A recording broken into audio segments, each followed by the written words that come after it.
Every single person in this room has benefited from the positive role models at one point or another in his or her life. I have certainly benefited from the experience and wisdom of many people in this room. Graduates, one of the keys to your futures will be to surround yourself with people who are of unquestionable character and to separate yourself from those who are not. Tonight, the class of 2022 has invited a member of the Eagle Hill faculty to impart one final piece of wisdom.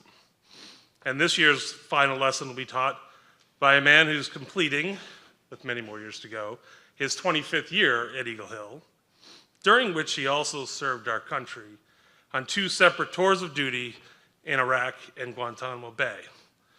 Please join me in welcoming Naval Chief Petty Officer, retired, and Eagle Hill educator extraordinaire, Dr. Eric Stone.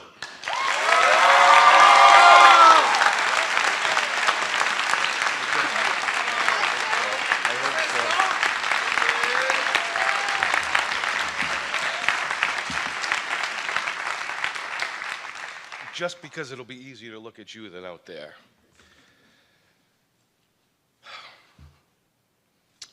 First, let me say I am truly, and I don't use this word lightly, honored to be here in front of you, your families, my fellow faculty, and invited guests. My talk starts with a snippet of a poem that has rattled around in my head since I read it.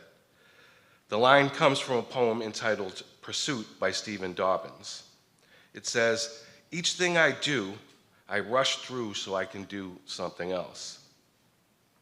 This one line got me thinking about all the time that we, that's all of us, fail to live in the moment. How many times have you said, "I can't wait for the day to be over. I can't wait until the weekend. I can't wait until vacation. I can't wait until," fill in the blank. I've been saying to students over and over again not to rush through life. The next thing isn't always the better thing than you're doing right now. The hope that it will be, or the possibility that it will be, is always there, but it minimizes the here and now. Maybe the older we get, the more we realize that the here and now is good enough. At least I think so. But even I forget to take my own advice. Here's a good example. I had to stop myself during the writing and practicing of this talk from saying, "I can't wait until this is over so I can enjoy the day." Instead of feeling good about the process and being selected by you to give this talk. Maybe you're thinking the same thing right now. "I can't wait until Stone is done so I can go pack up, be with my family, get graduation over with, so I can do what I want to do now and then next year." My hope is that at least once this weekend, you will stop and appreciate what you have in a particular moment. The presence of your family, the nervous jitters, the anticipation of finishing high school, and certainly the love of your friends. It's important because you will never feel this feeling again. Sure, you'll graduate college or other programs or finish training somewhere, but you will never again get to feel the moment of graduating high school or this particular moment right now. This got me thinking about moments in life and got me reminiscing about parenthood. I was speaking to Dr. Miller about the invasion of our children into our beds in the middle of the night and the chaos that it causes in the form of no blankets, kicks to the kidneys, 9 inches of sleeping space, or the occasional foot in the face. All 3 of my children at some point in their childhood climbed into bed with my wife and me, sometimes all 3 at once. And then it stopped. I remember thinking when my youngest, Nathan, was 8 or so, that any night he came into our bed could be the last time he did it. I can't tell you what the last time was like. In fact, I can't tell you when it was, just that it stopped. For as much of an inconvenience as it was when it was happening, I will never get those times back. Look around. This is the second to last time that you'll all be together as a class. Isn't this a moment worth remembering? Is it worth rushing through just to get to tomorrow? I started thinking about my childhood and significant moments. A part of it, I think, is that I often ask myself, what moments, when I was your age, would I want to hear about from someone like me? I had sort of a mixed childhood in terms of stability. My grandparents raised my sister and me because both of my parents were battling alcoholism and drug addiction. The transition to living with my grandparents and my alcoholic father happened for me in the 3rd grade. I learned about living in the moment because I never knew what the next moment would bring. Despite my grandparents providing a solid home life, I still had to contend with a father who, at any moment, could be drunk or going through withdrawal. The alcoholic seizure started when I was 12, and I knew during any of his abstinence cycles he could have a seizure. I savored the moments of calm when he was neither drinking nor withdrawing. When these moments occurred, he was the father he was supposed to be. But when he wasn't, let's just say I have a lot of bad memories of him. Like going to parent-teacher nights with him drunk, or showing up at my high school football games drunk, or the last time I saw him alive. A long story short, I was 26. He was living in a room and house by this time, drinking himself out of family home and out of his girlfriend's apartment. I picked him up for Easter dinner at my grandmother's house, but he couldn't make it past the first course. He was withdrawing from alcohol and he was suffering from the shakes and vomiting. I remember I was pretty upset with him for ruining yet another family function, and because I had to leave and take him back to his room and house 40 minutes away. I gave him a few bucks, told him I would see him later. No, I love you, no goodbye. I'll see you later.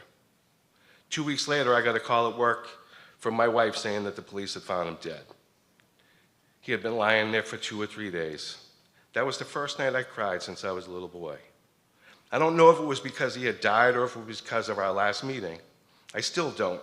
My point, I guess, and I've thought about this a lot, is even when things seem like they're bad, we owe it to ourselves to live in the moment. I remember that I cried and I allowed myself to feel sadness that night and not push it away. Would I have felt differently if I had said something other than see you later? I don't know. Maybe. Perhaps. But I focus on the bad memories like this one instead of the good ones that I also had despite his alcoholism? I don't know, but it does shape the way I approach life right now. I realize over time that I don't have to regret the past or ignore it, but rather try to live in the moment. And when I catch myself wishing for the weekend or vacation or for a lousy situation to end or whatever, I try to stop those thoughts and key in on the here and now and feel whatever it is I'm supposed to be feeling. If you think about it, everybody's obsessed with time. Think of all the sayings or phrases associated with time. Time waits for no one, time is money, running out of time, overtime, ticking like a time bomb, time stamp, time flies, or songs, one moment in time, closing time, baby one more time, one last time, or who could forget Time Flies by Drake? And the list goes on and on. Believe me, I looked it up. And of course, it's in literature from poems to novels, which brings me to my next piece of advice. And once again, I can't take credit for it being original thought. I read it in a novel and the words resonated with me. And more importantly, I think it's perfect advice. The line goes something like, do you know what the two most powerful words are in the English language? I know what some of you are thinking, and the first word does not rhyme with truck. The two most powerful words in the English language are next time. You might be thinking, what's so powerful about those two words? Those two words allow you infinite possibilities. They allow you to make a mistake. They allow you to pick yourself up and try again. Screw up a test? Next time. Make a mistake at home or on the job? Next time. Say something you shouldn't have said? Next time. The words don't absolve you from the mistake or the error, but they give you the opportunity to get better the next time you do whatever it was you messed up. You are not defined by your mistakes, nor are you limited by them. You have the power to make changes, to try something new, to approach any circumstance with optimism because you know that you have the chance to improve. You, of course, have to learn from mistakes, own them, apologize if warranted, but you have an opportunity to do it again and do it better. We all make mistakes. Facts, as you kids like to say. But you don't have to be afraid of taking risks or making those mistakes if you know those two words exist. Remember, next time. The last thing I want to talk to you about relates to time as well. This deals with the giving of time. Give yourself time to explore new things and ideas. Give yourself space to grow. Give yourself time to develop into the young men and women you are supposed to be, not some Instagram version of you. Give back to your community in any way you can. Feed the needy, visit the elderly, volunteer at an animal shelter. It boils down to taking time away from you and giving it to others.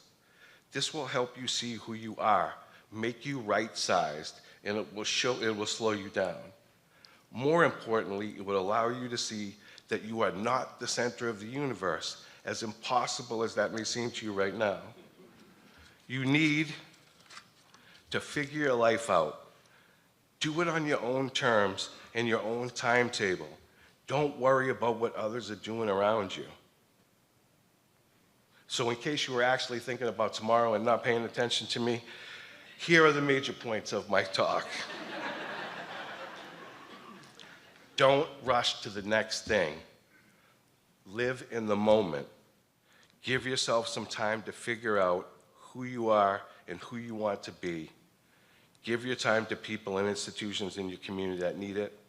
And remember, you always have next time. Thank you.